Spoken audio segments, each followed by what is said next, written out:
ಇಂದು ತುಳುನಾಡಿನ ಜನರ ಮನಸ್ಸಿನಲ್ಲಿ ಏನಿದೆ ಅಂತ ಹೇಳಿದ್ರೆ, ಕಂಬಳ ಇದ್ರೆ ನಮ್ಮ ಜೀವನ. ಈ ನಿಟ್ಟಿನ ಕೆಲವು ಸಂದರ್ಭದಲ್ಲಿ 0.3 ಡಿಸಿಷನ್ ಬಂದರೂ ಕೂಡ ಅದನ್ನು ಒಪ್ಪಿಕೊಳ್ಳುವ ಸ್ಥಿತಿಯಲ್ಲಿ ಸೋತವನಿರುವುದಿಲ್ಲ. ಕೌಂಟ್ ಡೌನ್ ಸ್ಟಾರ್ಟ್ ಆಗಿ 0 ಬರುವಾಗ ಸೈರನ್ ಬರ್ತದೆ. ಅದರ ಒಳಗಡೆ ಕೋಣಗಳನ್ನು ಬಿಡಬೇಕು ಅನ್ನುವಂಥ ನಿಯಮ ಸಮಿತಿಯವರು ಮಾಡಿದ್ದಾರೆ. ಈ ಟೈಮರ್ ಸ್ಟಾರ್ಟ್ ಆದ್ಮೇಲೆ ಅಲ್ಲಿ ಗಂತಲ್ಲಿ ಪರ್ಟಿಕ್ಯುಲರ್ ಪಾಯಿಂಟ್ ಇಂದ ಕೋಣಗಳು ಎದುರು ಬರ್ಲಿಕ್ಕಿಲ್ಲ. ಟೋಟಲಿ ಸ್ಪರ್ಧೆ ಇರುವುದು 11 ಗಂಟೆಯಲ್ಲಿ ಎಲ್ಲ ಸ್ಪರ್ಧೆಗಳನ್ನು ಮುಗಿಸುವಂತ ವ್ಯವಸ್ಥೆ ನಂಜಾಗಿದೆ.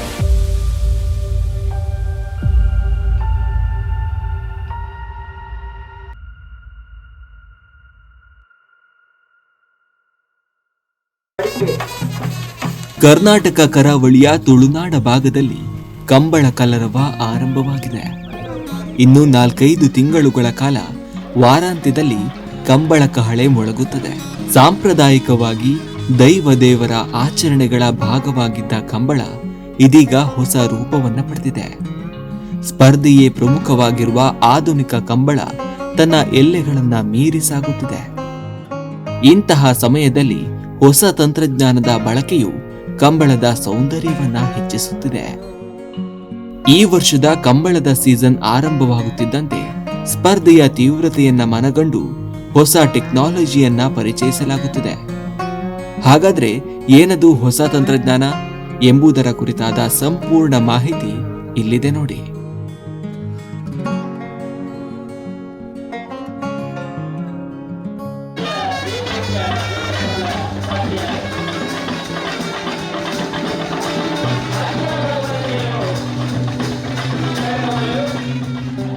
ಕಂಬಳ ಅಂತ ಹೇಳಿದ್ರೆ ನಮ್ಮ ತುಳುನಾಡಿನ ಜನರಿಗೆ ಉಳುಮೆ ಮಾಡುವ ಗದ್ದೆಗಳಲ್ಲಿ ಸಾಗುವಳಿ ಮಾಡುವ ಸಂದರ್ಭದಲ್ಲಿ ಕೋಣಗಳ ಜೊತೆ ಓಡಿ ಪ್ರಾರಂಭವಾದ ಕಂಬಳ ಇಂದು ಆಧುನಿಕ ಸ್ಪರ್ಶವನ್ನ ಪಡೆದು ವಿಶ್ವಖ್ಯಾತಿಯನ್ನು ಪಡೆದಿದೆ. 16-17 ಇಸವಿಯಲ್ಲಿ ಕಂಬಳ ನಿಂತಹ ಒಂದು ವರ್ಷದಲ್ಲಿ ಎಲ್ಲರ ಮನಸ್ಸಿನಲ್ಲಿ ಒಂದೇ ಭಾವನೆ ಇತ್ತು. ಕಂಬಳ ನಿಂತರೆ ನಮ್ಮ ಜೀವನವನ್ನೇ ಏನು ಕಳ್ಕೊಂಡಿದ್ದೀವಿ, ನಮ್ಮ ಜೀವನದಲ್ಲಿ ಉತ್ಸಾಹವನ್ನ ಕಳ್ಕೊಂಡಿದ್ದೀವಿ ಅನ್ನೋ ಭಾವನೆ ಬಂದಿತ್ತು. 17 ಇಸವಿಯಲ್ಲಿ ಕಂಬಳ ಮತ್ತೆ ಆಯೋಜನೆಗೊಂಡಾಗ ಕಂಬಳದಲ್ಲಿ ಇನ್ನಷ್ಟು ಸ್ಫೂರ್ತಿಯುತವಾಗಿ ಬಂದು ಈ ವರ್ಷ ಸರಿಸುಮಾರು 250-300 ಜೊತೆ ಕೋಣಗಳು, ಹೊಸ ಮರಿ ಕೋಣಗಳನ್ನ ಸಾಕುವಂತ ಒಂದು ಹುಮ್ಮಸ್ಸಿನಲ್ಲಿ ಯುವಕರಿದ್ದಾರೆ.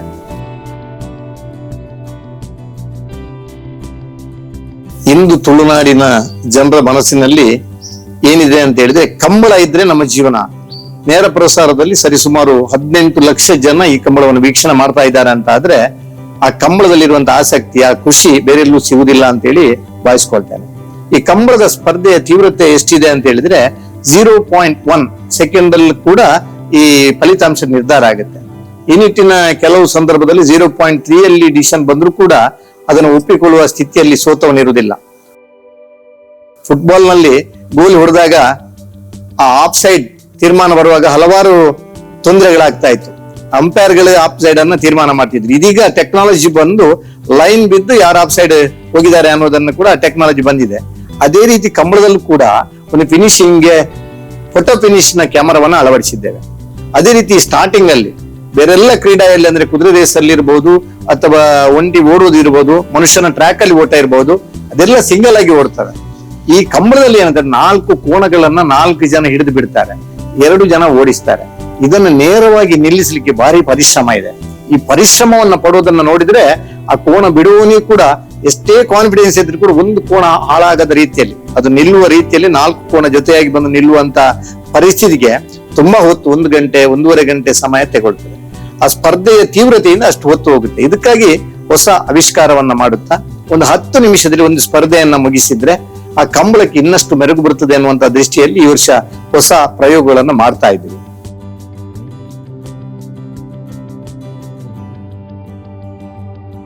ಈ ಟೈಮರ್ ಹೇಗೆ ವರ್ಕ್ ಆಗ್ತದೆ ಅಂತ ಹೇಳಿದ್ರೆ, ಇದು ಕಂಪ್ಲೀಟ್ಲಿ ಕಂಟ್ರೋಲ್ ಸಿಸ್ಟಮ್ ಅಲ್ಲಿ ಸ್ಟಾರ್ಟಿಂಗ್ ಫಿನಿಶಿಂಗ್ ಅಲ್ಲಿ ಇರ್ತದೆ. ಅಲ್ಲಿ laptop based software based system ಅಲ್ಲಿ ನಾವು ಎಷ್ಟು ಟೈಮಿಂಗ್ ಕೊಡ್ತೇವೆ, ಎಂಟ್ರಿ ಮಾಡ್ತೇವೆ, ಅಷ್ಟು ಟೈಮಿಂಗ್ ಇಲ್ಲಿ ತೋರಿಸ್ತದೆ. ಅಲ್ಲಿ ನಾವು ಎಂಟ್ರಿ ಇಲ್ಲಿ ಹಗ್ಗ ಕೊಡುವ ಟೈಮ್ ಅಲ್ಲಿ ನಾವು ಅಲ್ಲಿ ಎಂಟ್ರಿ ಕೊಟ್ರೆ ಕೌಂಟ್ ಡೌನ್ ಸ್ಟಾರ್ಟ್ ಆಗ್ತದೆ. ಕೌಂಟ್ ಡೌನ್ ಸ್ಟಾರ್ಟ್ ಆಗಿ 0 ಬರುವಾಗ ಸೈರನ್ ಬರ್ತದೆ. ಅದರ ಒಳಗಡೆ ಕೋಣಗಳನ್ನು ಬಿಡಬೇಕು ಅನ್ನುವಂತ ನಿಯಮ ಸಮಿತಿಯವರು ಮಾಡಿದ್ದಾರೆ. ಹಾಗೆ ಅದರೊಟ್ಟಿಗೆ ಅಲ್ಲಿ ಗಂತಲ್ಲಿ ಕೋಣ ಬಿಡುವ ಲೈನ್ ಅಲ್ಲಿ ಒಂದು ವರ್ಚುವಲ್ ಫೆನ್ಸ್ ತರ ಮಾಡ್ತೇವೆ. ಆ ವರ್ಚುವಲ್ ಫೆನ್ಸ್ ಯಾವ ತರ ಅಂತ ಹೇಳಿದ್ರೆ, ಈ ಟೈಮರ್ ಸ್ಟಾರ್ಟ್ ಆದ್ಮೇಲೆ ಅಲ್ಲಿ ಗಂತಲ್ಲಿ ಪರ್ಟಿಕ್ಯುಲರ್ ಪಾಯಿಂಟ್ ಇಂದ ಕೋಣಗಳು ಎದುರು ಬರ್ಲಿಕ್ಕಿಲ್ಲ. ಎದುರು ಬಂದ್ರೆ ಬಂದ ಕೋಣ ಯಾವ ಸೈಡ್ ಇಂದ ಕೋಣ ಎದುರು ಬರ್ತದೆ ಅದು ವಾರ್ನಿಂಗ್ ಕೊಡ್ತದೆ, ಅದೊಂದು ಸೈರನ್ ಕೊಡ್ತದೆ. ಹಾಗೆ ಲೆಫ್ಟ್ ಇದ್ದು ಬಂದ್ರೆ ಲೆಫ್ಟ್ ಸೈರನ್ ಕೊಡ್ತದೆ, ರೈಟ್ ಇದ್ದು ಬಂದ್ರೆ ರೈಟ್ ಇದ್ದು ಸೈರನ್ ಕೊಡ್ತದೆ. ಹಾಗೆ ಸೈರನ್ ಕೊಟ್ಟಿದ್ರಿಂದ ಕೋಣಗಳನ್ನು ತುಂಬಾ ಎದುರು ತರುವಂತ ಒಂದು ಪ್ರಮೇಯ ಇರುವುದಿಲ್ಲ. ಹಾಗೆ ಕೋಣಗಳನ್ನ ಅಲ್ಲಿಂದ ಅಲ್ಲಿಗೆ ರೆಡಿ ಮಾಡ್ಕೊಂಡು ಬಿಡ್ಲಿಕ್ಕೆ ಬೇಗ ಆಗ್ತದೆ ಅನ್ನುವ ನಿಟ್ಟಿನಲ್ಲಿ ಈ ಪ್ರಯತ್ನ ಈಗ ಪ್ರಾಯೋಗಿಕ ಹಂತದಲ್ಲಿದೆ.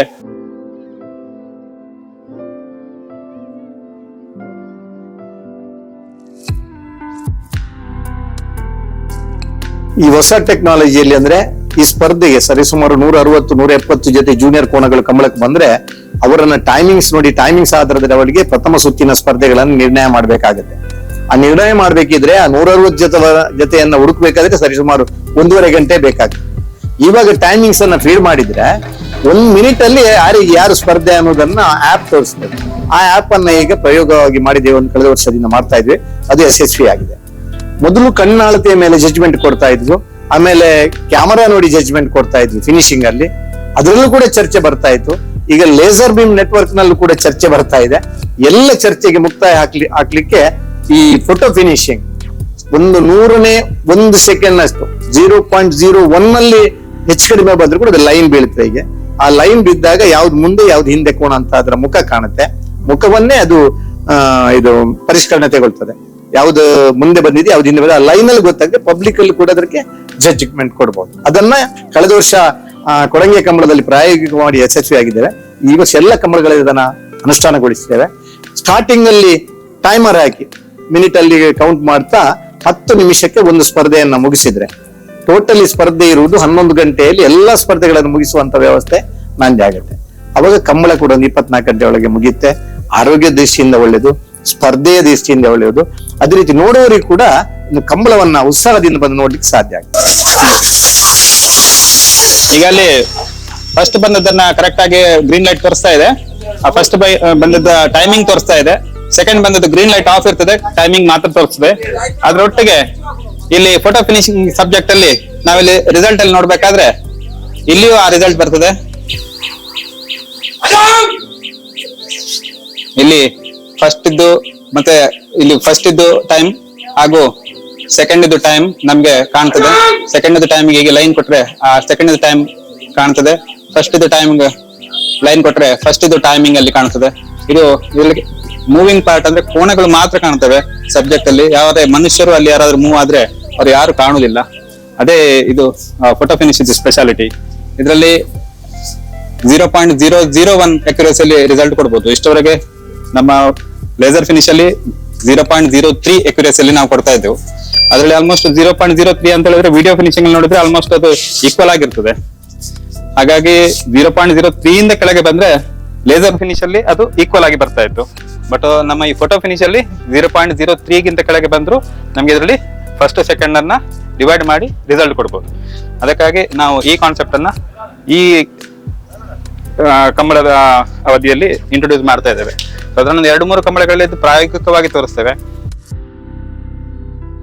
ಸ್ಟಾರ್ಟಿಂಗ್ ಅಲ್ಲಿ ಕೋಣಗಳನ್ನು ಬಿಡಬೇಕಾದ್ರೆ ಬಿಡುವವನು ಫ್ಲಾಗ್ ಎತ್ತಿ ಬಿಡಿ ಅಂತ ಹೇಳುವ ಹೊತ್ತಿಗೆ ಒಂದು ಕೋಣ ಹಾಳಾಗ್ತಾ ಇತ್ತು. ಆದಾಗ ಆ ಕೋಣಗಳ ಯಜಮಾನರಿಗೆ, ಕೋಣಗಳ ಒಟ್ಟಿಗಿರುವವರಿಗೆ ತುಂಬಾ ಬೇಜಾರಾಗ್ತಾ ಇತ್ತು. ಸರಿ ಇಲ್ಲದ ಹೊತ್ತಿನಲ್ಲಿ ನನ್ನ ಸ್ಪರ್ಧೆಯಲ್ಲಿ ಕೋಣ ಸೋತು ಹೋಯ್ತು ಅನ್ನುವಂತ ಭೇದ ಭಾವ ಬರುತ್ತೆ. ಇವನ ತಪ್ಪಿಲ್ಲದಿದ್ರು ಕೂಡ ಕೆಲವು ಸಲ ಜಗಳ ಆದದಿದೆ. ಅದು ಇನ್ನೊಂದ್ಸಲ ಮರುಸ್ಪರ್ಧೆಗೆ ಅವಕಾಶ ಕೊಡ್ಬೇಕು ಅಂತ ಕೇಳಿದಿದ್ದೆ. ತುಂಬಾ ಕಂಬಳಗಳಲ್ಲಿ ಗೊಂದಲಗಳಾಗ್ತಾ ಇತ್ತು.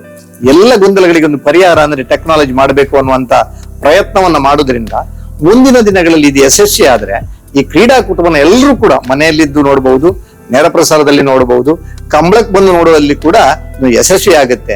ಕಂಬಳದ ಗೌರವ ಇನ್ನಷ್ಟು ಹೆಚ್ಚುತ್ತೆ ಅನ್ನುವಂಥದ್ದು ಈ ಪ್ರಯತ್ನದಲ್ಲಿ ನಾವು ಕಾಣ್ತೀವಿ.